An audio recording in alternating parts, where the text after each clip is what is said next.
Hello student, how are you? Let us we continue PPC का। इस diagram के through अगर हम समझना चाहें तो बहुत आसानी से और बहुत बेहतर तरीके से इस बात को हम समझ सकते हैं।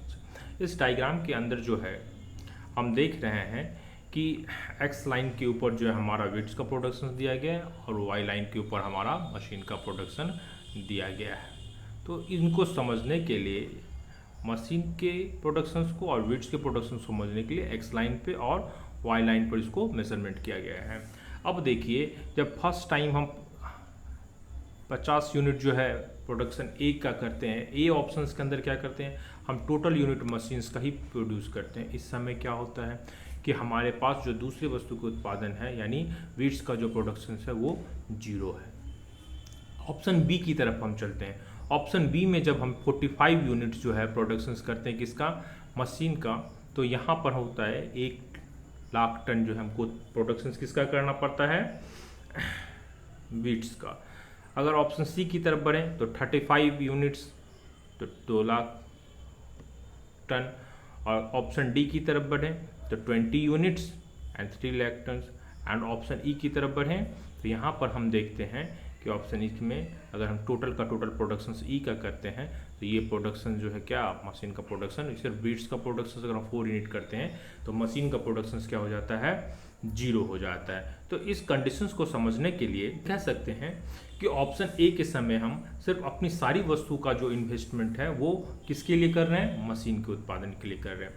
ऑप्शन बी के समय हम देखते हैं कि 1 + 45,00,000 टन 1000 टन जो यूनिट्स है वो हम किसके लिए कर रहे हैं, टोटल उत्पादन को। अगर हम टोटल उत्पाद प्रोडक्शंस को कंसीडर करें तो इसको हम किस तरह से कंसीडर कर सकते हैं। देखिए, फर्स्ट यूनिट के समय जब हम कंसीडर करते हैं that is represent to 50,000 plus 0 wheats का प्रोडक्शंस क्या है, 0, total utilisation of the resources कह सकते हैं कि 50। दूसरी तरफ हम जब देखते हैं कि 45 + 1 यूनिट्स यानी टोटल यूनिट्स का यूटिलाइजेशन हो गया।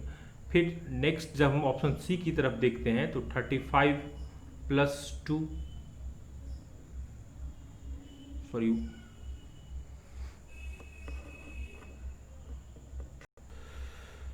35 + 2 35 + 2 ये प्रोडक्शंस के हमारे पास विकल्प हैं। और नेक्स्ट अगर हम देखते हैं तो 20 + 3 ये हमारे पास विकल्प है। और लास्ट टोटल का टोटल जो है 4 यूनिट जो है इसका प्रोडक्शन 0 कर दिया जाए और इसमें 4 यूनिट जो है टोटल का टोटल प्रोडक्शन कर दिया जाए।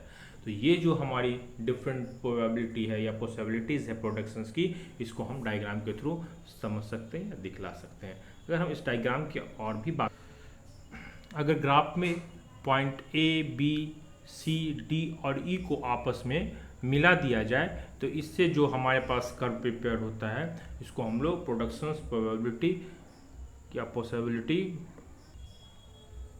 कर्व या ट्रांसफॉर्मेशन कर्व के नाम से भी इसको हम लोग आइडेंटिफाई करते हैं। अगर इसमें हम पॉइंट एफ और जी की बात करें, इस डायग्राम में पॉइंट एफ और पॉइंट जी की बात करें तो जी जो है वो सबसे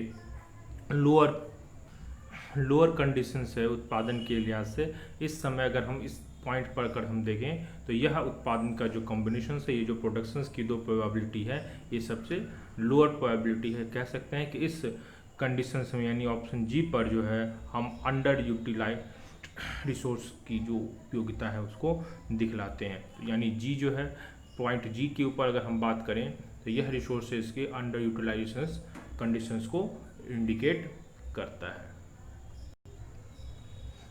okay, thank you. Next video में हम लोग फिर नेक्स्ट टॉपिक के ऊपर बात करेंगे।